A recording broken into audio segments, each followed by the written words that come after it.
¿Qué tal, auditorio? Bienvenidos a un nuevo episodio de Terapia Online. Este es el episodio número 2.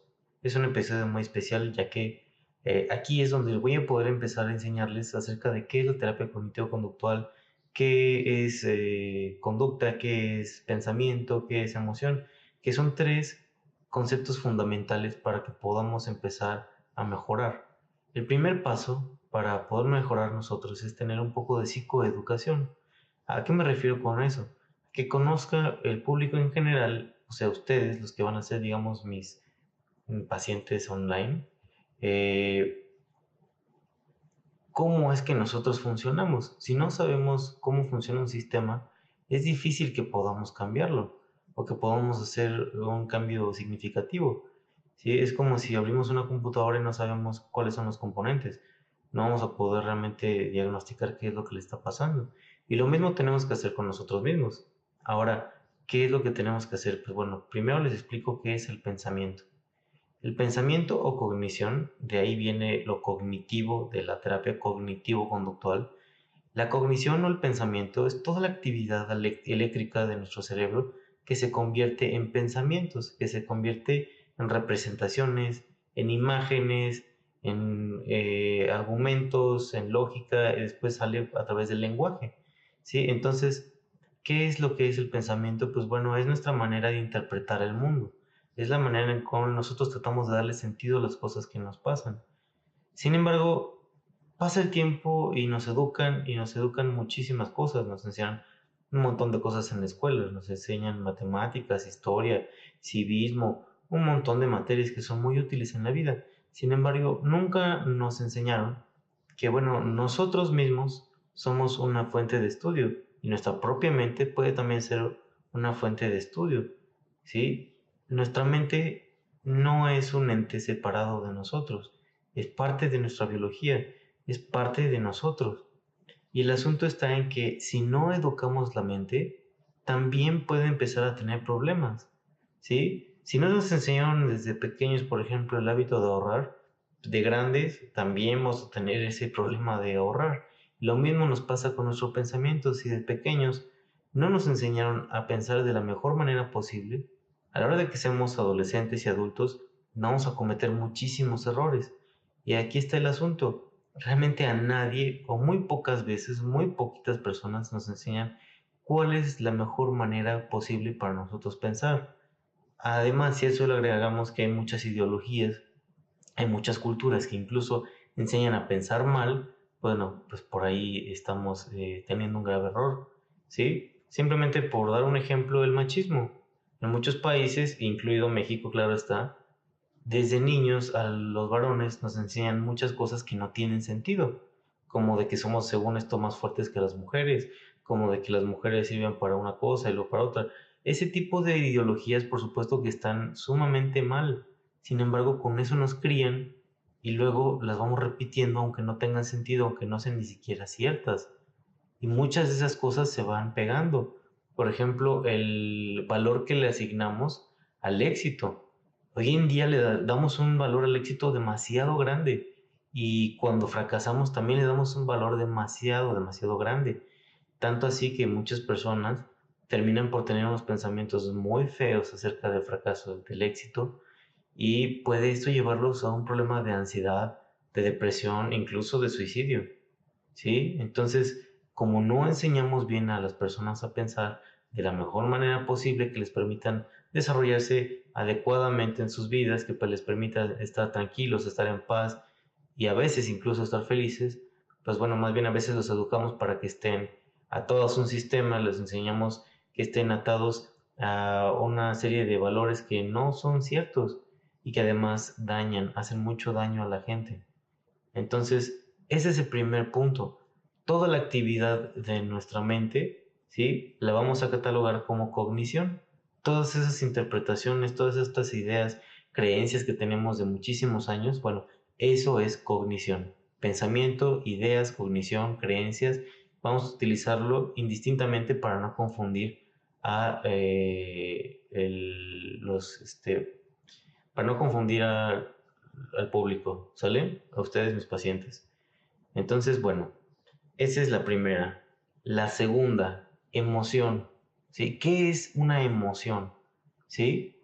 La emoción también se da a cabo en nuestro cerebro, no es una entidad separada de nosotros, ¿sí? Nada más que hay una diferencia que es crítica en cuanto a la diferencia entre qué es un pensamiento y qué es una emoción. Aunque ambas se desarrollan en el cerebro y ambas tienen que ver con nuestra actividad neuronal, el asunto está en que son distintos procesos que se llevan a cabo en nuestro cerebro. ¿Por qué? Porque los pensamientos en sí pueden llevarte a tener emociones, pueden llevarte a tener reacciones físicas, pero el pensamiento no siempre hace eso. El pensamiento simplemente puede ser una interpretación, ahí se queda. La emoción es una reacción y eso es importantísimo que lo comprendamos. Es una reacción psicofísica. ¿Qué me refiero con psico? Psicológica, física, de que pasa algo en nuestro cuerpo. ¿Sí? Cuando nosotros tenemos una emoción, por ejemplo, la tristeza, ¿sí? Solamente algunos actores que son buenos pueden fingir la tristeza, pero a la hora de que lo fingen, realmente no se sienten tristes. Pueden fingirlo, pero no lo hacen, ¿sí? El asunto es que es una reacción automática, ¿sí? El miedo, por más que yo quiera provocármelo, no voy a poder. Puedo poner una película de terror, y si está muy buena, porque hoy en día la verdad es que no están muy buenas, tal vez logre asustarme, tal vez logre provocarme esa reacción, pero esa reacción es automática. Los pensamientos pueden ser automáticos o pueden ser voluntarios. Hay una gran diferencia. Las emociones no pueden ser voluntarias. Les dejo la tarea al auditorio. A ver, traten de enojarse en este momento. Tal vez de estar pensando mucho en alguna injusticia que les hayan hecho, tal vez comiencen a enojarse, ¿sí? Pero es un proceso automático y además hay una reacción siempre física. Las emociones se sienten en el cuerpo. Entonces, si tienes duda en poder diferenciar entre si es algo que estoy pensando y es algo que estoy sintiendo, pues realmente está muy sencillo. Solamente fíjate en que, pues, hay una reacción en tu cuerpo. Te duele la panza, sientes taquicardia, te empiezan a sudar las manos, hay muchísimos síntomas de las emociones en nuestro cuerpo. Claro está, las emociones pueden afectar también en nuestro cuerpo, que es algo un poquito más avanzado que después vamos a ver. Por último, la conducta. La conducta, digamos que es lo que hace verdadero nuestros pensamientos y nuestras emociones. La conducta son acciones o inacciones que nosotros tomamos a la hora de que estamos interpretando algo. ¿Sí? Las acciones se pueden volver en hábitos, que son conductas muy repetitivas, de las cuales hay veces que son muy buenos, por ejemplo, el hábito de hacer ejercicio, el hábito de comer sanamente, o pueden ser totalmente destructivos, como el hábito de pasarme de copas, como el hábito de, no sé, evadir cosas, evadir gente, evadir situaciones, ¿sí? Entonces, cuando tenemos hábitos malos, es muy probable que vayamos a tener problemas en algún área de nuestra vida. Simplemente un hábito tan sencillo como el de estarte mordiendo las uñas. Eso, bueno, es por una emoción, ansiedad, que nos lleva a una conducta, mordernos las uñas, ¿sí? Entonces, el problema de estarnos mordiendo las uñas es de que realmente, número uno, no baja nuestra ansiedad y número dos, nos empezamos a lastimar los dedos. Y ni una ni otra, ¿sí? Ni tenemos bien los dedos, ni tampoco se nos calma la ansiedad, ¿sí? Porque hay otras conductas alternativas que sí nos podrían ayudar a bajar la ansiedad, ¿sí? Entonces, eso es una conducta. Cuando nosotros hacemos cosas, acuérdense que son acciones. Todos los verbos del diccionario, todos los verbos de cualquier lengua son acciones, ¿sí? Entonces son las acciones las que después se vuelven hábitos, después eso nos genera muchísimos problemas. Y son las tres cosas: pensamientos inadecuados, pensamientos disfuncionales que nos llevan también a tener emociones muy intensas, muy desagradables, que después nos llevan a tener conductas que se pueden volver hábitos que nos pueden dar como resultado, por ejemplo, un trastorno, ¿sí? Entonces, esas son las tres y las tres las vamos a ocupar, ¿sí? Las vamos a ocupar para que podamos entendernos. Ese es el primer paso. El objetivo de este video es enseñarles estas tres entidades que nosotros los psicólogos cognitivo-conductuales ponemos especial atención, porque aquí podemos englobar cada cosa que nos está ocurriendo. Tenemos pensamientos que nos llevan a emociones, que nos llevan a conductas.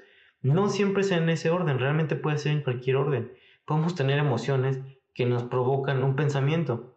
o podemos tener acciones que después nos llevan a tener una emoción. Y así se puede ir mezclando y todo esto a veces sucede en segundos, ¿sí? Sí, un ejemplo muy sencillo, va uno manejando y puede ser que le pitaron y como decimos aquí en México, le refrescó a su madre. No voy a entrar en detalles qué significa eso, pero bueno, creo que los mexicanos lo pueden entender. Y si para los que me ven en otros países, pues simplemente insultó a su mamá, ¿sale? Entonces, una vez que pasa eso, ¿cuál puede ser una reacción automática?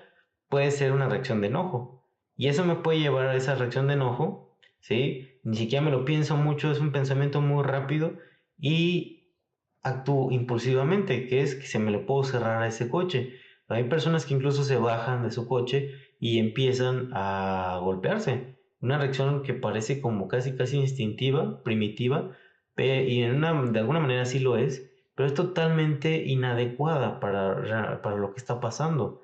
No se merece llegar a ese punto. Entonces, pues bueno, ese es un ejemplo muy sencillo. Vamos a ver otro ejemplo. Este es muy común para las personas que, por ejemplo, padecen de celos. Ahí va.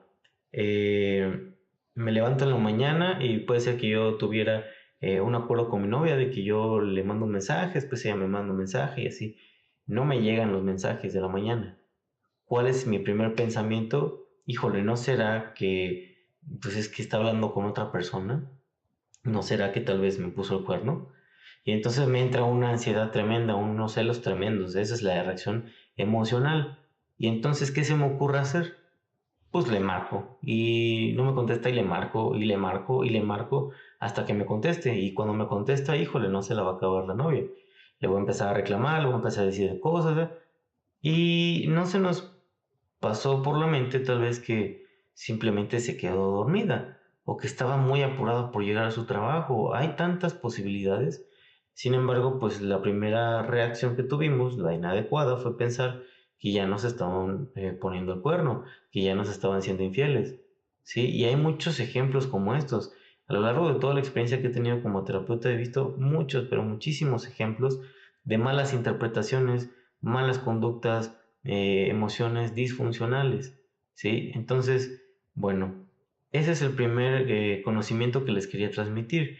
¿Qué es una conducta? ¿Qué es un pensamiento? ¿Qué es una emoción? Ahora, ya tenemos eso. ¿Qué vamos a hacer con eso? ¿Sí? Recuerden que yo les había dicho que este tipo de terapia pues está muy basado en el modelo de yo les enseño algo y después les dejo tareas para que ustedes practiquen. Si ustedes no practican, esto no va a funcionar. Por eso les decía, les insto a que anoten, a que todo lo que voy enseñándoles, traten de anotarlo, traten de tener ahí sus apuntes, ¿sí? Yo también después les puedo pasarles algunas presentaciones, algunos documentos, en los cuales viene también toda esta información, pero es importantísimo que ustedes también lo hagan, porque así la información que yo les paso la van a sintetizar y la van a poder aprender mejor. Entonces, ahora vamos a ver lo que es el modelo de autorregistros. Los autorregistros son una herramienta precisamente para ocupar lo que les acabo de enseñar, la diferencia entre cognición, emoción y conducta. ¿Sí? Y para eso vamos a ocupar el modelo que les voy a dejar en la descripción de abajo. Lo pueden descargar cuantas veces quieran, es totalmente gratuito. ¿Sí? ¿Qué es lo que vamos a notar aquí? Ahí van a ver que tiene un ejemplo, de hecho es casi el mismo ejemplo que ocupé sobre los celos. Y aquí vamos a notar, antes que nada, cuál fue la situación que ocurrió. Traten de ser breves, traten de ser lo más claros posibles. Aquí todavía no van a interpretaciones, solamente traten de anotar qué fue lo que pasó. En el caso de los celos, simplemente no llegaron los mensajes de la novia. ¿Sí? No pasó. Después nos vamos a la emoción. Aquí vamos a notar del 1 al 10 cómo nos sentimos. Podemos graduar las emociones. No es lo mismo tener un miedo, por ejemplo, del 2 que realmente nada más es como un pequeño sustito que no importa para nada, a un 10 que ya cuando tenemos un ataque de pánico es la peor cosa que podemos sentir en cuanto a ansiedad. ¿Sí? Entonces traten de anotar cómo se sintieron en una escala del 1 al 10. Puede ser de celos, de frustración, de enojo, etc, etc. Entonces nos vamos a la emoción. Una vez que anotamos la emoción, nos vamos al pensamiento automático.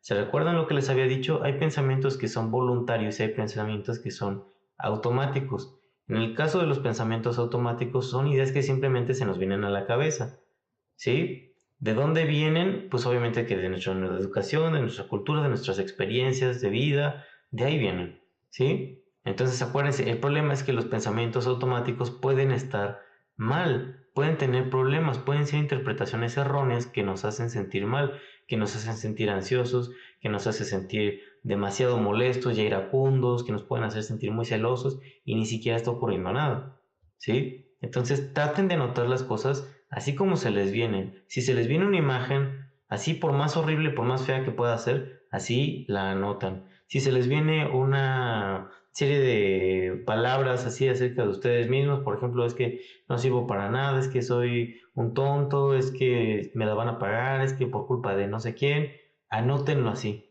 ¿sí? No importa, anótenlo tal cual, no lo vayan a censurar. Es importantísimo que lo anoten tal cual les vino a la cabeza. Ojo, traten de anotarlo, ¿sí? Si pueden, casi en el momento, ¿sí? No dejen pasar días en lo que anotan, porque en lo que pasaron los días ya no va a ser lo que realmente pensaron, sino lo que se acuerdan que tal vez pensaron. Y necesitamos los pensamientos lo más frescos posible. Por eso yo les recomiendo que lo hagan ya sea en su laptop, en su tablet, en un cuaderno, la lápiz, o sea, lápiz y pluma, cuaderno es de los métodos actualmente que yo he visto que funciona mejor. Todavía no siento que se haya superado la vieja escuela, honestamente. Entonces anotamos el pensamiento y después nos vamos a la conducta, que fue lo que hice. Traten de ser muy explícitos, ¿sí? La conducta tiene que ser algo como que termine como un verbo, en infinitivo. Correr, evitar, no ir al súper, ¿sí me explico? Traten de ser lo más claros posibles en cuanto a qué hicieron. A veces van a decir es que no hice nada. Bueno, si no hiciste nada, pues pudo haber sido que te paralizaste, pudo haber sido que lo evadiste. ¿Sí? Entonces tengan en cuenta eso. Puede ser que lo hayan evadido, puede ser que se hayan paralizado y eso también es una acción, ¿sale? Entonces, este es el primer pasito. El primer pasito es, ok, tengo que hacer conciencia de cuáles son mis pensamientos, cuáles son mis emociones, cuáles son mis conductas, ¿sí? Tengo que ver cómo las situaciones, ¿sí? Pasan y entonces yo reacciono. Eso es importantísimo que nos demos cuenta de que no son las situaciones, sino somos nosotros, cómo las interpretamos, cómo actuamos ante esas situaciones. Por más difíciles que sean, las situaciones no son lo que nos provocan el daño, ¿sí? Es nuestra interpretación, nuestra conducta, nuestra reacción emocional hacia las situaciones, ¿sí? Vamos a andar muchísimo más después de eso y con el tiempo me lo van a entender un poquito más, pero quiero que se den cuenta de eso. Lo que nos hace daño no es la situación per se, sino nosotros mismos, al interpretarla mal, al actuar mal y al sentirnos mal acerca de ella. Entonces, ese es el primer paso, hacer conciencia. Es algo que nosotros los psicólogos le llamamos metacognición. O sea, que no solamente vamos a pensar, sino que vamos a pensar cómo estamos pensando. ¿Recuerdan lo que les dije al principio de este video? El problema es que no nos educaron en cómo pensar de la mejor manera posible. Pues bueno, este es el primer paso para poder darnos cuenta. Tenemos que analizar nuestro propio sistema de conducta, pensamiento y emoción para poder cambiarlo. Entonces, ese es el primer paso. Espero que les haya gustado este video. Acuérdense, traten de compartir, traten de hacer que este video llegue a más personas, ¿sí? Poco a poco vamos a aprender más, poco a poco vamos a ir después desviando hacia temas en específico. Este puede servir tanto para cuando veamos cuestiones de depresión, como ansiedad, como problemas de pareja. Este video, el número 2, puede servir para todos. Sí, es uno de los puntos de arranque de la terapia, ¿sí? Entonces, traten de comentar, si tienen preguntas, suscríbanse, ¿sí? Y les dejo mis datos de contacto más abajo en la descripción. Espero que les haya gustado este video. Nos estamos viendo.